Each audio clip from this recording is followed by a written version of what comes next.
Social media Patel Prahlad भाई। आज इस बुलेटिन में बात होगी चुनाव आयोग से इंडिया गठबंधन के प्रतिनिधियों की मुलाकात की, कांवड़ यात्रा को लेकर छिड़े विवाद की, देखेंगे संसदीय समिति की बैठक में क्यों मचा घमासान, एयर इंडिया हादसे की जांच में क्या हुआ नया खुलासा, जानेंगे संसद सुरक्षा मामले से जुड़ी याचिका पर क्या है कोर्ट का फैसला, और बुलेटिन के आखिर में देखेंगे जाने माने कार्टूनिस्ट इरफान की किस खबर पर पड़ी तिरछी नजर।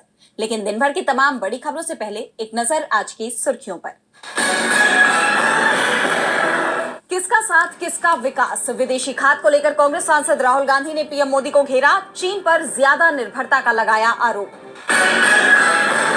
दिल्ली सीएम रेखा गुप्ता के बंगले का होगा रेनोवेशन, 24 एसी 5 स्मार्ट टीवी लगेंगे। केजरीवाल के बंगले को भाजपा ने कहा था शीश महल। पटना के ज्ञान भवन में बीजेपी की बैठक में कुर्सी ढूंढते रह गए पूर्व सांसद अश्विनी चौबे, मंच पर बैठने की जगह नहीं मिली तो नीचे उतरे, थोड़ी देर बाद प्रोग्राम छोड़कर निकल गए। शेयर बाजार में गिरावट, 287 अंकों की गिरावट के साथ 83,409 पर बंद हुआ सेंसेक्स, तो 88 अंकों की गिरावट के साथ 25,453 पर बंद हुआ निफ्टी। ये तो थी सुर्खियां। अब बात आज की सबसे बड़ी खबर की। बिहार में वोटिंग लिस्ट के पुनरीक्षण ने सियासी पारा गरमा दिया है, क्योंकि पहली बार मतदाताओं से उनकी नागरिकता को लेकर सवाल उठ रहा है। 2024 के लोकसभा चुनाव की जगह 2003 की वोटिंग लिस्ट जारी की जा रही है। पहले से ही वोटिंग लिस्ट को लेकर सवालों में घिरा चुनाव आयोग की नई कवायद ने इंडिया गठबंधन को चिंता में डाल दिया है। इसे लेकर आज इंडिया गठबंधन के प्रतिनिधि चुनाव आयोग पहुंच गए। तो क्या हुआ इस बैठक में, देखिए इस रिपोर्ट में। बिहार विधानसभा चुनाव इसी साल होने हैं और चुनाव आयोग वोटिंग लिस्ट के पुनरीक्षण के काम में जुटा हुआ है। 2003 की वोटिंग लिस्ट को आधार माना जा रहा है और इसके बाद जिन लोगों के नाम वोटिंग लिस्ट में जोड़े गए हैं उनसे ये बताने को कहा जा रहा है कि वो किस देश के नागरिक हैं। भारत के नागरिक हैं तो इसे साबित करने को कहा जा रहा है। करीब 3 करोड़ वोटरों की नागरिकता पूछी जा रही है, जिसे लेकर इंडिया गठबंधन ने चुनाव आयोग के साथ बीजेपी को भी घेर लिया है। बिहार में चोरी छिपे एनआरसी लागू करने के आरोप लगाए गए हैं। बीजेपी विरोधी वोटरों के नाम वोटिंग लिस्ट से काटने की साजिश रचने की बात कही जा रही है और अब इंडिया गठबंधन का प्रतिनिधिमंडल इसे लेकर मुख्य चुनाव आयुक्त से मिला। विपक्ष की तरफ से चुनाव से ठीक पहले इस तरह की कोशिश पर सवाल उठाए गए, जिसका फायदा सत्तारूढ़ दल को मिल सकता है। इंडिया गठबंधन के प्रतिनिधिमंडल ने मुख्य चुनाव आयुक्त से मिलकर इस अलोकतांत्रिक प्रक्रिया का कड़ा विरोध दर्ज कराते हुए इसे तत्काल रोकने की मांग की। वोटिंग लिस्ट में हुए बदलाव को लेकर आरजेडी नेता तेजस्वी यादव ने तीखी प्रतिक्रिया दी है। उन्होंने कहा कि भविष्य में पीएम मोदी बिहार में राष्ट्रपति शासन लगा देंगे और पूरा प्रभार अपने हाथ में ले लेंगे। चुनाव आयोग कठपुतली बन गया है। ये एक महत्वपूर्ण मुद्दा है कि वोट का अधिकार छीना जा रहा है और चुनाव आयोग राजनीतिक दलों के साथ बैठक नहीं कर रहा। न्याय कहाँ है? चुनाव आयोग ने कभी भी पीएम मोदी और अन्य प्रमुख नेताओं के खिलाफ उनके भाषणों को लेकर कोई कार्रवाई नहीं की है। दूसरी तरफ चुनाव आयोग ने विपक्षी दलों पर तंज कसते हुए कहा कि बिहार में मतदाता पुनरीक्षण का काम चल रहा है। सियासी दलों को चाहिए कि वो अपने बूथ लेवल एजेंटों की नियुक्ति करें, जैसे बाद में चुनाव आयोग की प्रक्रिया पर सवाल नहीं उठाए जा सके। लेकिन सबसे बड़ा सवाल तो यही बना हुआ है कि आखिर बिहार चुनाव से पहले इस तरह की प्रक्रिया की क्या जरूरत पड़ गई। चुनाव आयोग सवालों से घिरा हुआ है तो विवाद कांवड़ यात्रा को लेकर भी छिड़ गया है। बीजेपी सरकारों ने सावन का महीना शुरू होने से पहले ही कुछ प्रतिबंध लगाने की घोषणा कर दी है, जिसे लेकर मुस्लिम समुदाय में नाराजगी है। उनके इस आदेश को ऑल इंडिया इमाम एसोसिएशन ने तुगलकी फरमान करार दिया है। वहीं दिग्विजय सिंह ने भी नफरत न फैलाने की बात कही है। तो क्या है राज्य सरकारों का ये फैसला जिस पर मचा बवाल, जानने के लिए देखिए ये रिपोर्ट।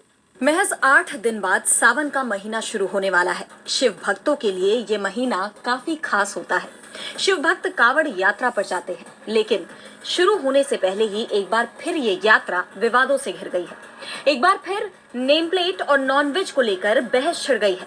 बीजेपी शासित राज्यों में खास तौर पर इस यात्रा को लेकर कई प्रतिबंध लगाए जा रहे हैं। दिल्ली, यूपी और उत्तराखंड सरकार ने कुछ नए नियम लागू किए हैं। दुकानों पर मालिक का नाम, लाइसेंस और पहचान पत्र अनिवार्य कर दिया गया है। उत्तराखंड में मांस की दुकानें बंद करने के आदेश दिए गए हैं। इन नियमों का पालन न करने वालों के खिलाफ कानूनी कार्रवाई होगी और 2 लाख रुपए तक का जुर्माना लगेगा, जिस पर अब पूरा समाज 2 गुटों में बंट गया है। इस मुद्दे को लेकर सियासी बयानबाजी भी छिड़ गई है। मुस्लिम नेताओं ने इस फैसले पर आपत्ति जताई है। ऑल इंडिया इमाम एसोसिएशन ने इसे तुगलकी फरमान करार दिया। एसोसिएशन के अध्यक्ष मौलाना साजिद रशीदी ने कहा कि देश का संविधान धर्मनिरपेक्ष है, सभी धर्म की सरकार है, तो फिर एक धर्म के लिए क्यों काम किया जा रहा है? ये बहुत दुर्भाग्यपूर्ण है। वहीं कांग्रेस सांसद इमरान मसूद ने कहा कि बीजेपी साझा संस्कृति और साझा विरासत को नष्ट करना चाहती है। जो लोग भक्ति में सराबोर आते हैं, उनकी सेवा में सभी लोग लगे रहते हैं। वो मुस्लिम बहुल क्षेत्रों से होकर भी गुजरते हैं। मुसलमान भी उनकी सेवा करने का काम करते हैं। इनको इससे भी परेशानी होती है।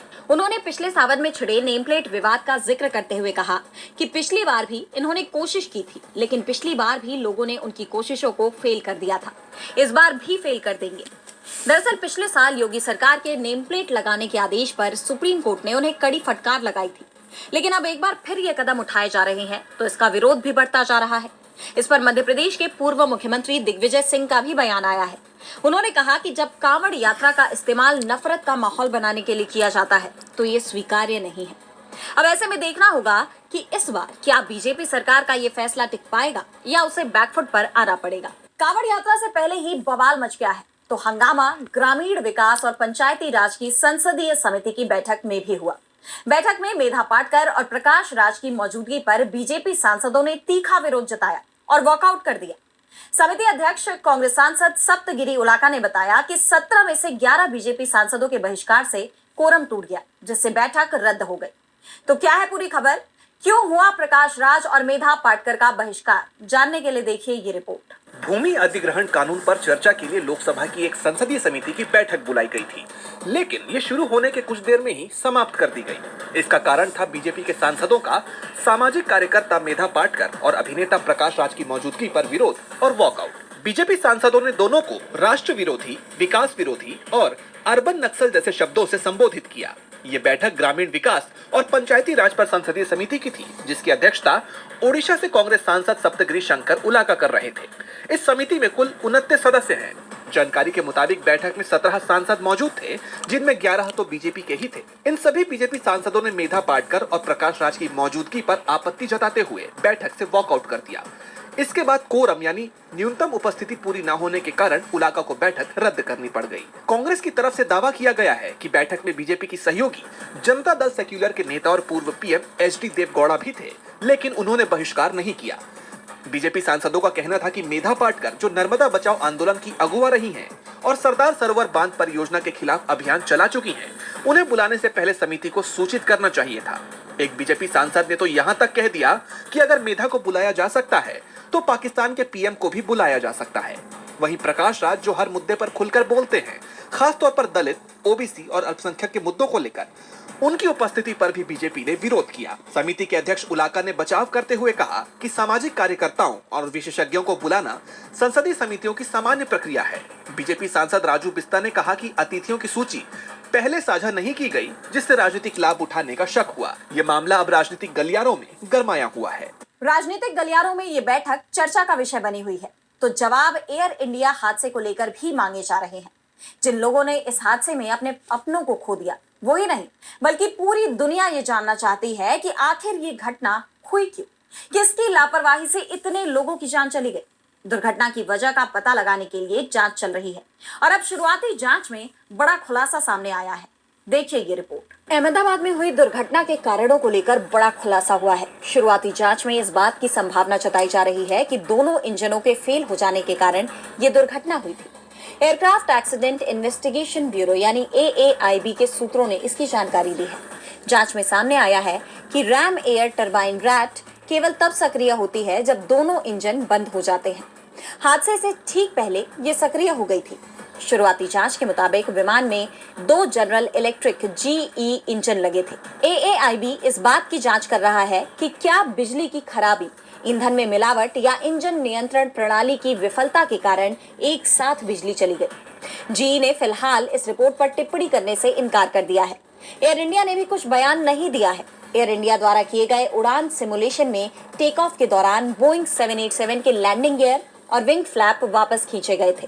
वीडियो फुटेज से पुष्टि होती है कि विमान उड़ान भरने के बाद ऊंचाई पर नहीं जा सका और सीधा नीचे गिरा।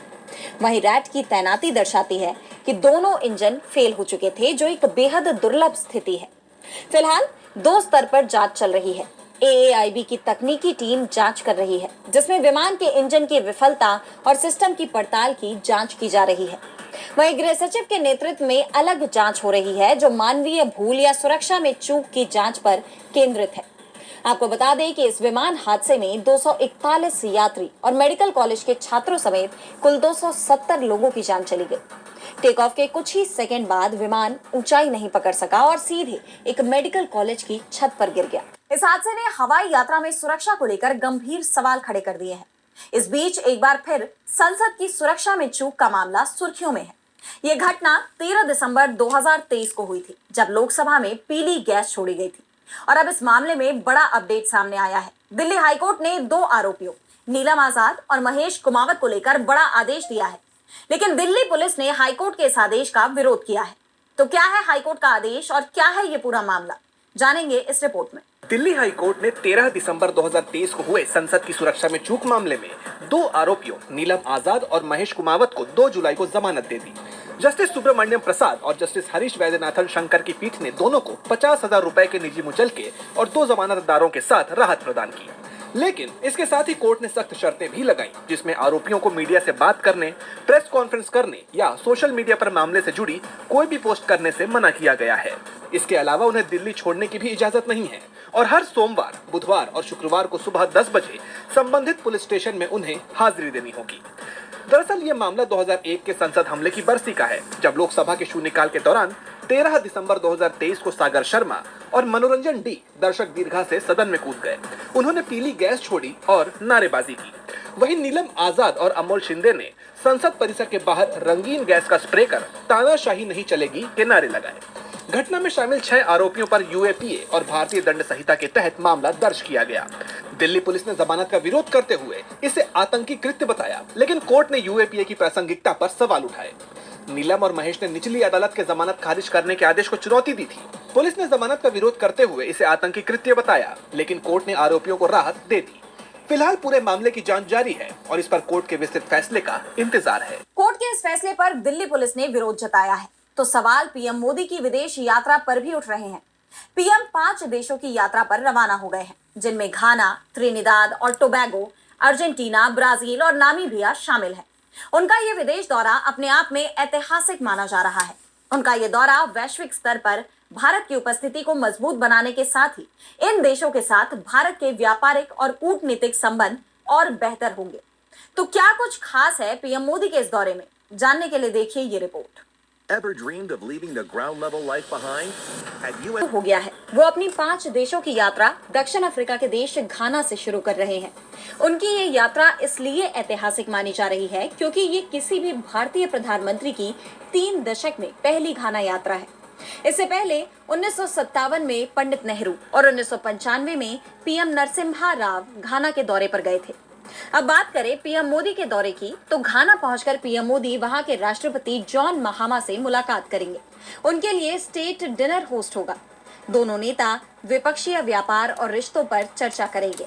इस दौरान एनर्जी, खेती और डिजिटल तकनीक और वैक्सीन हब डेवलप करने के क्षेत्र में कई समझौतों पर हस्ताक्षर किए जाएंगे। भारत का यूपीआई और डिजिटल पेमेंट सिस्टम घाना में लाने पर भी बातचीत होगी। इसके अलावा पीएम घाना की संसद और वहां रहने वाले भारतीय समुदाय के 15,000 लोगों को संबोधित करेंगे। भारत और घाना के बीच पहले से ही बेहद अच्छे संबंध रहे हैं। अंतर्राष्ट्रीय मंचों पर दोनों देश एक दूसरे के मजबूत समर्थक रहे हैं। भारत और घाना दोनों ही गुट निरपेक्ष आंदोलन यानी NAM के सदस्य हैं और घाना ने भारत के संयुक्त राष्ट्र सुरक्षा परिषद की स्थायी सदस्यता के दावे का समर्थन भी किया है। कोविड-19 महामारी के दौरान भारत ने घाना को 6 लाख कोविड वैक्सीन की मदद दी थी। वैसे घाना और भारत दोनों के बीच एक और समानता है। दोनों ही देशों में आजादी का संग्राम गांधी के नेतृत्व में लड़ा गया।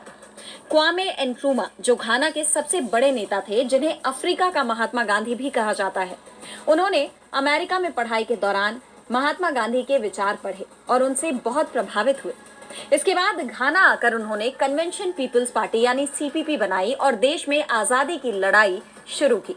6 मार्च 1957 को एनक्रूमा की अगुवाई में घाना अफ्रीका का पहला देश बना जिसने ब्रिटेन से आजादी हासिल की। और अब पीएम मोदी का ये दौरा मौजूदा वक्त में दोनों देशों के रिश्तों को और मजबूत करेगा। हालांकि विपक्ष ने उनके दौरे पर सवाल उठाते हुए तंज कसा है। उद्धव गुट की शिवसेना ने पीएम मोदी पर देश के असल मुद्दों से ध्यान भटकाने के लिए विदेश जाने का आरोप लगाया है। पीएम के इस दौरे को लेकर विपक्ष हमलावर है, तो बढ़ती महंगाई के बीच ओला उबर को मिली सहूलियत को लेकर भी सरकार विपक्ष के निशाने पर आ गई है। सड़क परिवहन और राजमार्ग मंत्रालय ने राइड हेलिंग प्लेटफॉर्म्स के लिए नए नियम जारी किए हैं, जिनके तहत ओला उबर के दाम बढ़ सकते हैं। इस फैसले के आते ही कांग्रेस ने सरकार पर जनता की जेब में छेद करने का आरोप लगाते हुए तीखा हमला बोला है। तो क्या है पूरी खबर, आइए देखते हैं इस रिपोर्ट में। सड़क परिवहन और राजमार्ग मंत्रालय ने ओला, उबर, रैपिडो और इनड्राइव जैसी राइड हेलिंग सेवाओं के लिए नए नियम जारी किए हैं, जो यात्रियों की जेब पर भारी पड़ सकते हैं। नए नियमों के तहत पीक आवर्स में ये कंपनियां बेस फेयर से दोगुना किराया वसूल सकेंगी, जो पहले 1.5 गुना तक सीमित था। नॉन पीक आवर्स में भी किराया बेस फेयर का कम से कम 50% होगा। उदाहरण के लिए दिल्ली और मुंबई में जहां बेस फेयर 20 से 21 रुपए प्रति किलोमीटर है, वहां पीक आवर्स में ये 40 से 42 रुपए तक हो सकता है।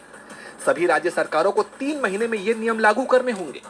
नए नियमों में राइड कैंसिलेशन पर भी सख्ती की गई है। अगर ड्राइवर बिना ठोस कारण राइड कैंसिल करता है तो किराए का 10% जुर्माना लगेगा, जिसे ड्राइवर और कंपनी मिलकर वहन करेंगे।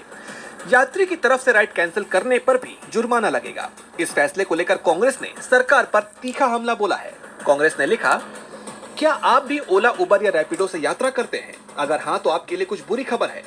मोदी सरकार ने कैब एग्रीगेटर्स को पीक आवर्स के दौरान बेस किराए से दोगुना शुल्क लेने की अनुमति दी है। गैर पीक आवर्स में आपको किराए में कोई राहत नहीं दी जाएगी। रद्द करने की स्थिति में आप पर 10% जुर्माना लगाया जाएगा। मोदी सरकार आपके जेब में छेद करने के लिए कोई कसर नहीं छोड़ रही है। पीएम मोदी का मंत्र स्पष्ट है, जनता को तब तक लूटो जब तक ये चले। सरकार का दावा है कि ये नियम ड्राइवरों और यात्रियों के हित में है, लेकिन बढ़ते किराए और जुर्माने से आम आदमी पर बोझ बढ़ना तय है। अब राज्य सरकारों और राइड हेलिंग कंपनियों के कदम पर नजर रहेगी। यात्रियों को अब सफर की प्लानिंग में अपनी जेब का खास ध्यान रखना होगा। और बुलेटिन के आखिर में देखेंगे जाने माने कार्टूनिस्ट इरफान की किस खबर पर पड़ी तिरछी नजर।